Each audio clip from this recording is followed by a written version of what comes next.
For this third and final deleted level, what we call the boar hunt sequence, this was a sequence pretty late in the game. It was right after the whole Seattle Abby sequence where Abby spares Ellie.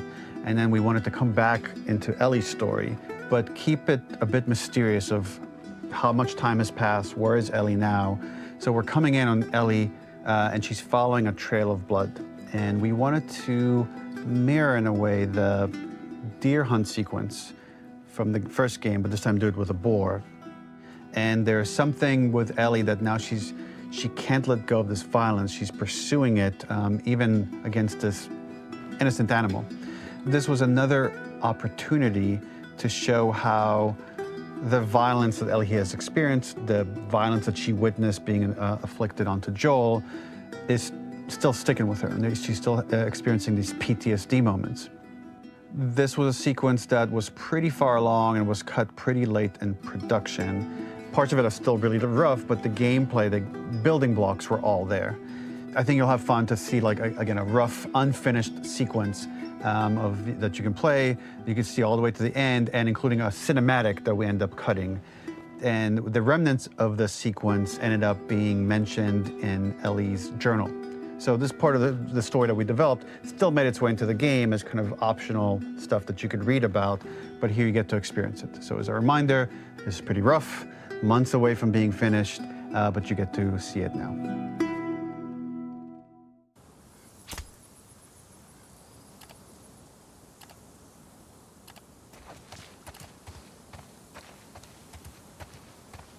So the boar hunt was one of the hardest levels for me to work on. It was a huge challenge with the systems that we had, and we kept trying, but it never felt quite right. Originally, the level happened after the Jackson Festival, which also got cut, but before Farm. Once the festival got cut, it became the prologue to Farm. The intended experience is that we jump forward in time after the fight with Abby in the theater. We don't know where Dina is. We likely assume she's dead because she was just bleeding out. Ellie is alone, her hair is short, so maybe this is the future or the present. And she's hunting. Hunting who? Abby still? In early iterations of the fight, it was more arena-like. The player slowly whittles down the boar's health. Ellie gets more visceral and more vicious. We get a little worried about her.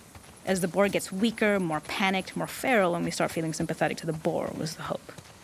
In all of these iterations, especially of these wider areas, it required custom AI and scripting to make sure it continued to feel organic as an animal, but we really needed it to do specific stuff. It needed to be able to close distances really, really quickly. It needed to charge to attack, but we wanted the feeling of hunting, so we needed to track it down from afar. And we also needed to discourage the player from attacking the boar when it's that close, or it would kind of turn into this melee kerfuffle. How do we do this in our world while keeping the boar believable?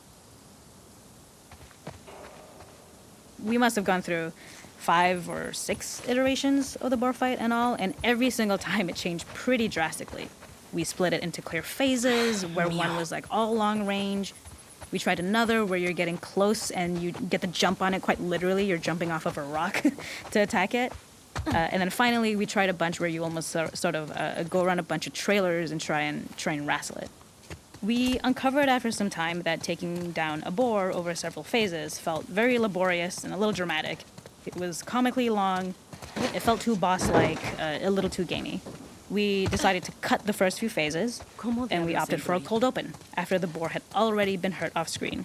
So that allowed us to focus on feeling like we're closing in on prey and to introduce the boar when it was at its most dangerous. Already hurt, already feral, much too close for comfort. And so the thinking was it would bring us more into Ellie's mindset. Is this really hunting for food, or is she hunting for some other reason? The gas station was built to highlight the boar's destructiveness. Since it's cramped, the boar feels larger. We also feel trapped with it, though perhaps it's trapped with us. When it charges, it gets to us quickly, so we must be on our toes. This made it more aligned with Ellie's sort of hunting for trouble mindset. Listening became more important, as well as moving around slowly so it didn't hear you. Could you spot it before it saw or heard you? And could you get a shot off quickly enough so you could dodge out of the way? Or is the shot worth the cost after? It feels like a gamble. By the end of the fight, everything would likely be in shambles. the boar would burst through the back, and Ellie would follow it and finally enact revenge. The gas station was built to highlight the boar's destructiveness. Since it's cramped, the boar feels larger. We also feel trapped with it, though perhaps it's trapped with us. When it charges, it gets to us quickly, so we must be on our toes. This made it more aligned with Ellie's sort of hunting for trouble mindset. Listening became more important, as well as moving around slowly so it didn't hear you. Could you spot it before it saw or heard you? And could you get a shot off quickly enough so you could dodge out of the way? Or is the shot worth the cost after? It feels like a gamble. By the end of the night, everything would likely be in shambles. The boar would burst through the back, and Ellie would follow it and finally enact revenge. Se acabó. No tienes a dónde ir.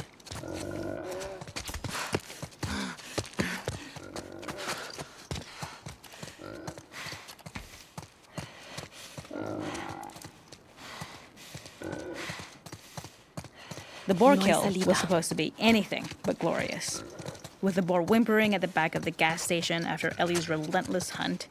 After this, hearing the drone that we kind of come to associate with Ellie's trauma, we would hard cut to the stream where she's washing her hands and holding rabbits that she hunted, about to return to Dina. And there would be no mention of the boar.